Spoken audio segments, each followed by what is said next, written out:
mchezo ukiwa unaendelea, timu zote mbili bado ni papatu, tukimaanisha upande wa klabu ya wekundu wa Msimba Simba, lakini pia na upande wa klabu ya Singida Black Stars. Haya ni moja ya mashindano makubwa zaidi ambayo yanajumuisha timu mbalimbali katika ukanda wa Afrika Mashariki pamoja na Kati. Ni kombe la klabu bingwa katika ukanda wa Afrika Mashariki na Kati. Tunashuhudia timu mbalimbali kutokea upande wa Somalia, timu kutokea upande wa Rwanda, Burundi, pamoja na Tanzania. Lakini pia niseme kwamba mechi kubwa zaidi inakutanisha timu mbili kutokea katika taifa la Tanzania. Timu moja ikitokea mkoani Singida na nyingine ikitokea jijini Dar es Salaam Tanzania. Ni wekundu wa Msimba Simba dhidi ya Singida Black Stars. Wanajiita Black Lion. Yes, Black Lion leo wanakutana na Simba wa Mwituni. Simba ambaye katika mchezo wa leo anahitaji matokeo ya ushindi angalau wa mabao mengi ili aweze kufuzu kwenda hatua inayofuatia. Kulingana na michezo yote iliyopita, alishiriki bila ya kupata bao na bila ya kupata ushindi.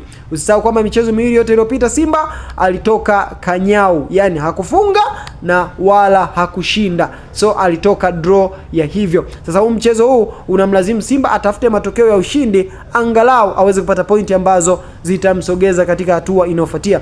Na Singida nao wanahitaji matokeo katika mchezo wa leo ili angalau nao waweze kuwa na nafasi ambayo itawawezesha kuweza kusonga mbele zaidi. Ni dakika 45 za kwanza, dakika 45 za pili. Unadhani kwa ujumla wa dakika 90 ni timu ipi itaibuka matokeo ya ushindi na kusonga mbele? Sasa kwamba Simba na Singida Black Stars wamekuwa mahasimu makubwa katika ligi. Yes, wasimu wao ni kwa sababu ya ukaribu wa mmoja akiwa ana ukaribu zaidi na mtani wa jadi wa mmoja wapo. Hilo ndio jambo kubwa zaidi linalofanya mechi hizi kuwa zenye mvuto zaidi. Unadhani leo mvuto uliopo katika ligi mechi za Singida na Simba utakuwepo leo katika mchezo wa Kagame Cup 2026, mashindano ambayo yanafanyika taifa la Rwanda? Basi hii ni Bongo One Media. Unaweza kuchangia maoni yako katika upande wa comment section. Tukutane wakati ujao. Asante.